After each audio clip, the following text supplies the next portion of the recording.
Well, November 2023 will go down as the second slowest November in a decade when it comes to real estate sales here in my market of the Fraser Valley of British Columbia. And the market only seems to be getting worse as benchmark pricing from across the board area is on the decline in both townhouses and single-family homes. With something like 2.2 million mortgage renewals coming up in 2024 and 2025, this year's growth to 20-year high mortgage rates could mean that next year's real estate market has many indicators pointing towards the perfect storm. And other indicators are pointing towards the possibility that this December could be the bottom of the market. And if recent trends in the market repeat themselves, this month in January 2024 could provide opportunities for buyers to pay the lowest prices of the year, or I guess years, because January and December are in 2 different years. And I'm going to cover that and a whole lot more in today's video. But before I can do that, the Fraser Valley Real Estate Board just released their latest statistics package, and that makes this the Surrey Report. So as we always do on this Surrey Real Estate channel, here is my amazing team members with your update on pricing for the city of Surrey. Looking at our detached market for the month of November, we saw 125 sales. That is up 5.9% from the 118 sales from the same period last year. Our benchmark price is $1,627,000. That is down 1.2% month over month, but still up 6% year over year. We had 122 townhouse sales in November, and the benchmark price is $867,200. That is 1% lower month over month and 5.9% greater year over year. And in condos, benchmark price is around $535,000. Now, month over month prices have been flat with a 0% increase, but year over year, we've seen an increase of about 4.5%. Well, there you go.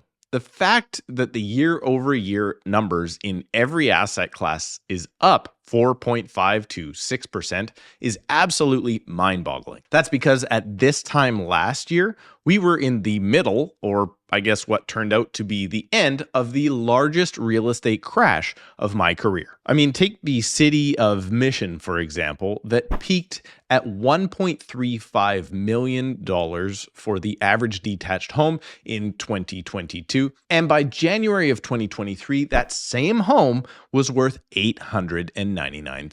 And in a market when interest rates kept rising again another 3 times or 0.75% higher than they were at the beginning of the year, the market somehow rebounded before topping out again this past July.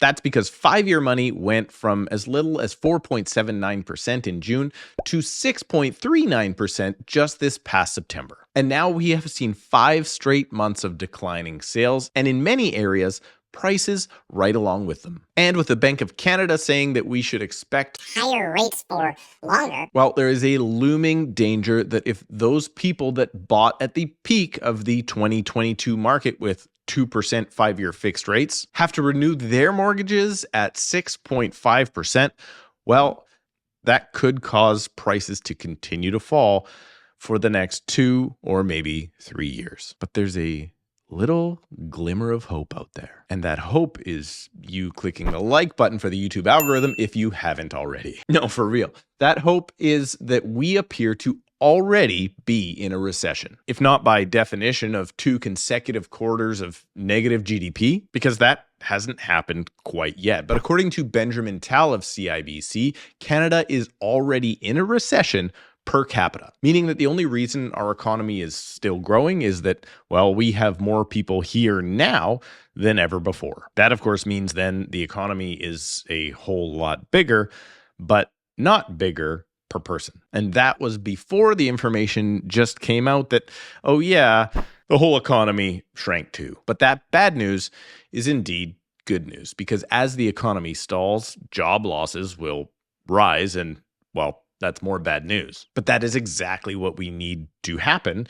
And that is exactly what the Bank of Canada is trying to accomplish with the fastest rate tightening cycle in history, because these now higher interest rates that will cause job losses and make bills of necessities even harder to pay will cause people to spend less on the economy, and that will then cause downward pressure on the worst factor of them all, inflation. Inflation is the rate of how fast prices increase. And now that the inflation rate in Canada is coming down, we have a better chance that rates will get cut sooner. Now, the Bank of Canada's target is to get inflation down to 2%. And then the idea is that when we get there, they can cut rates. But let me let you in on a little known secret. This is the crazy part. We are already there. Because if you remove the cost of shelter, meaning rents and mortgage payments, Canada is already at the inflation rate of 2%. And going back to Benjamin Tal, he says that the only thing keeping inflation above its current target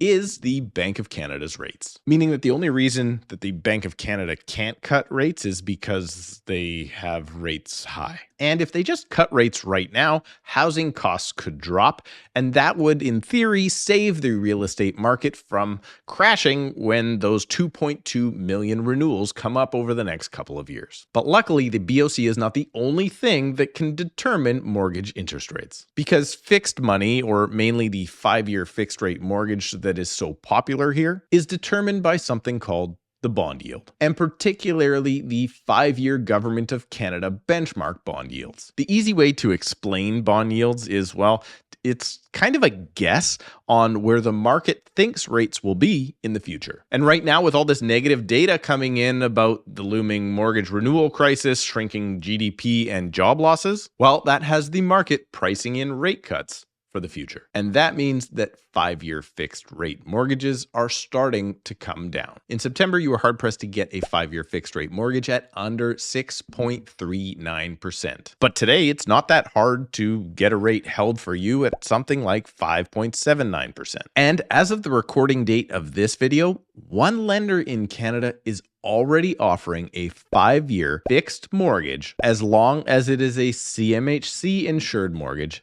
at as little as 4.99%. And it's my belief that if we can stay under 5.25% in actual mortgage payments, that means at or below the mortgage stress test level that all of those peak buyers bought at, then our market will likely be just fine in the future. And possibly worse than that, prices could even start increasing from here. And Benjamin Tal's last prediction that I will quote here today is that he thinks the Bank of Canada will be forced to start cutting the overnight interest rates as soon as May or June 2024. And those rate cuts will possibly include a reduction of 75 basis points by the end of the year. And he believes they won't stop cutting until they reach a rate of 2.75 to 3% in 2025 or 2026. And if that turns out to be the case, and you think house prices are high right now, well, let's go back to 3.99% interest rates and add another 1.5 million people into the country, and only, if we're lucky, another couple 100,000 homes per year. Well, that might lead you